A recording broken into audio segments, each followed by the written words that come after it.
Hello students, कैसे हैं आप लोग। आप लोगों को हमारे चैनल पे स्वागत है। आज हम लोग बीसी ईसीई लेटरल एंट्री में फ्रिक्शन का लेक्चर नंबर 6 पढ़ने वाले हैं। पिछले क्लास में हमने कॉन्सेप्ट सीख चुके हैं। किस चीज़ का कॉन्सेप्ट? तो भाई कैसे हम लोग इंक्लाइन प्लेन के क्वेश्चन को सॉल्व करते हैं। ये जो सवाल दिया हुआ है, इस सवाल में हम लोग को जो फाइंड करना है वो नंबर 1 फ्रिक्शन कितना होगा ये फाइंड करना है, और दूसरा नंबर 2 हम लोग को एक्सेलरेशन फाइंड करना है। बोलो क्लियर है? अरे फाइंड वाइंड तो कुछ भी करना, उससे हमको कोई खास फर्क भी नहीं पड़ता है। अपने को तो एक बेसिक कॉन्सेप्ट अपने को आता है कि जब भी कोई भी सवाल हो, सबसे पहले उस सवाल का फ्री बॉडी डायग्राम बना दें। एकदम अच्छे से कॉन्सेप्ट समझेंगे तो बहुत अच्छे से सब कुछ समझ में आएगा। फ्रिक्शन को पहले भूल जाए, पहले फ्रिक्शन को भूल जाए, सोचे कि दुनिया में फ्रिक्शन है ही नहीं।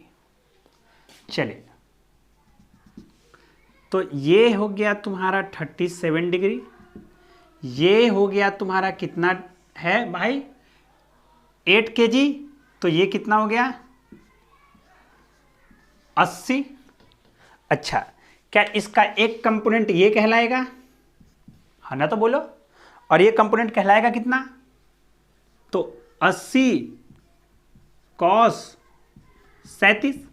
अच्छा, 80 cos 37 का मान 4/5 होता है, इसलिए ये हो जाएगा 64। अच्छा, एक कंपोनेंट ये भी होगा, ये कहलाएगा 80 sin 37, और sin 37 का मान 3/5 होता है, इसलिए ये हो जाएगा 48। अच्छा, ये हो जाएगा नॉर्मल, और एक खुद फोर्स लग रहा है यहां पर 30 न्यूटन का। बोलो क्लियर है? अच्छा, तो एकदम सीक्वेंस समझना, एकदम सीक्वेंस है ना, एकदम बहुत अच्छे से समझाने की कोशिश करेंगे, है ना। तो कितने जन को ये बात समझ में, यहां से ये बात आ गया कि कहीं ना कहीं इशारा हो गया कि नॉर्मल का मान 64 न्यूटन है कि नहीं है? याद है ना, ये बराबर ये। अरे ये तो कंफर्म है ना कि ब्लॉक ऊपर ऐसे तो नहीं चलेगा। अरे ब्लॉक तो हमेशा ऐसे ही चलेगा, या तो ऊपर जाए या तो नीचे जाए, हमको नहीं मालूम, लेकिन ये तो कंफर्म है कि ऐसे ऐसे नहीं चलेगा। इसका मतलब ऊपर साइड और नीचे साइड फोर्स बराबर हो गया। बोलो क्लियर एकदम? अच्छा, तो जब नॉर्मल आ गया मेरे दोस्त, तो अपने को पता है कि मैक्सिमम फ्रिक्शन का फॉर्मूला होता है म्यू इंटू नॉर्मल। अच्छा मेरे दोस्त, म्यू का मान आ चुका है। क्या आ चुका है? तो भाई म्यू आ क्या चुका है, 0.5 दिया हुआ है, इंटू एन आ चुका है 64। तो भाई ये कंफर्म हो गया 32 न्यूटन। इसका मतलब ये बात हो गया कि इस सरफेस पर जो मैक्सिमम फ्रिक्शन लग सकता है वह 32 न्यूटन लगेगा, इतने ज्यादा नहीं लग सकता है ना।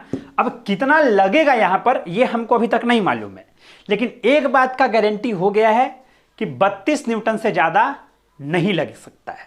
बोलो क्लियर एकदम? यहां तक एकदम क्लियर?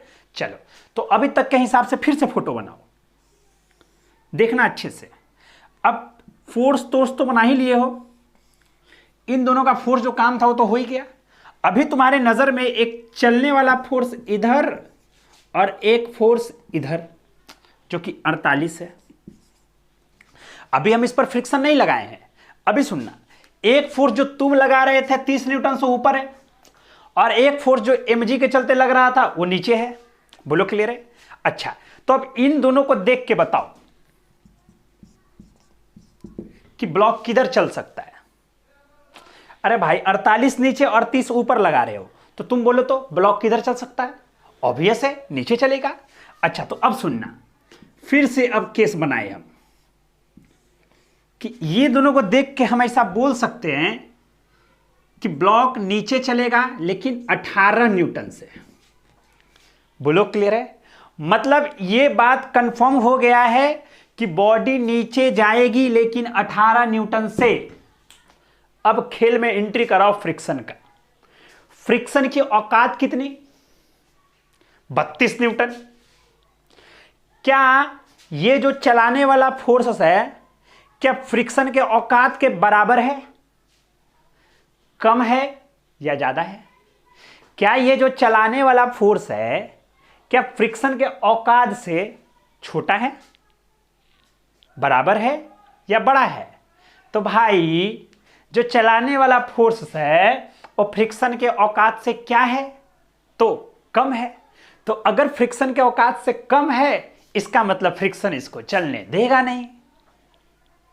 बोलो क्लियर है? क्योंकि फ्रिक्शन का औकात है 32 लेकिन ये फोर्स लगा रहा है 18। अब ये बात कंफर्म हो गया है कि ये ब्लॉक चलेगा नहीं। क्यों? क्योंकि भाई मैक्सिमम फ्रिक्शन जो है उससे चलाने वाला फोर्स छोटा है। चलाने वाला फोर्स छोटा है ना, अब चलेगा नहीं। अब बात हो गया क्लियर। तो जब चलेगा नहीं तो एक बात का आंसर तो ऐसे ही आ गया कि भाई लो एक्सेलरेशन 0। अब दूसरा बात बचता है कि भाई अगर ऐसा है तो फिर बताओ कि फ्रिक्शन कितना होगा। अब तुमको याद है हमें कॉन्सेप्ट बताया थे तुमको कि अगर तुम्हारी कैपेसिटी 40 रोटी खाने की है और जब हम तुमको 18 रोटी दिए